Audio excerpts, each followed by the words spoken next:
Сәлем достар, сіздермен Динара. Менің каналыма қош келдіңіздер. Бүгін сіздермен корица қосылған өте дәмді үлпілдек тоқаш пісіретін боламыз. Қараңыздаршы, қолмен басқан кезде тоқаш өте үлпілдек болып шығады. Осы рецептпен пісірсеңіздер, сіздерде осындай үлпілдек, дәмді, өте ерекше тоқаш шығады деп уәде беремін. Ал кеттік. Ең алдымен ыдысқа жылы сүт, дрожж, қант қосып, венчиктің көмегімен жақсылап араластырып аламыз. Және крышкасын жауып, 20 минутқа жылы жерге қоямыз. 20 минут өтті. Бізде үстінде осындай ашытқы пайда болды. Енді оның үстіне жұмыртқа, қант, ертілген сары май және шым-шым тұз қосып, тағы да венчиктің көмегімен жақсылап араластырамыз. Біртіндеп оның үстіне ұн қосып, қамырды дайындаймыз. Бізде осындай өте жұмсақ қамыр дайын болды. Енді оны 1 сағатқа жылы жерге қоямыз. 1 сағатымыз өтті. Қамыр осылай жақсылап көтерілді.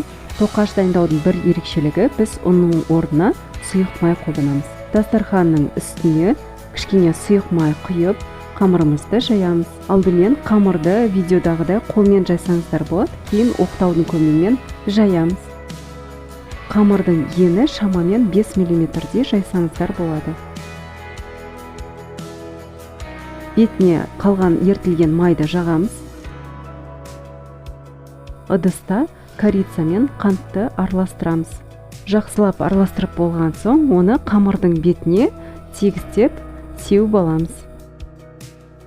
Одан соң видеодағыдай қамырдың шетінен трубочка тәріздес айналдырамыз. Шеттерін ашылып кетпеу үшін жабыстырамыз. Одан соң шайба тәріздес қамырды кесіп аламыз.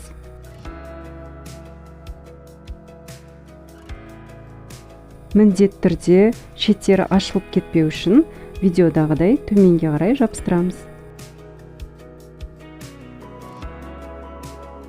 Тоқашымызды пергамент қағазының үстіне алшақтап орналастырамыз. Және үстін орамалмен жауып 10-15 минутқа жылы жерге қоямыз.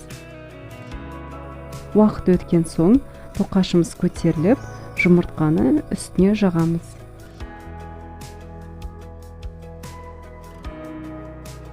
Жағып болған соң 180 градус қызып тұрған духовкаға 20-30 минутта пісіреміз. Бізде осындай өте ерекше үлпілдек, қараңыздаршы, ұлғайып, пісіп, дәмі деген керемет тоқашымыз дайын болды. Видеодағы тағы да көрсетіп жіберейін. Тоқашымыз қолмен басқан кезде осылай өте жұмсақ болып шықты. Қыздар, міндетті түрде жасап көріңіздер. Бір жасағаннан осы рецептпен бірден шығады деген сенімдемін. Осындай керемет видеоларды жіберіп алмас үшін міндетті түрде қоңыраушаны басып, подписаться батырмасын басуды ұмытпаңыздар. Менімен бірге болғандарыңызға рахмет. Сіздермен болған Динара. Ас болсын.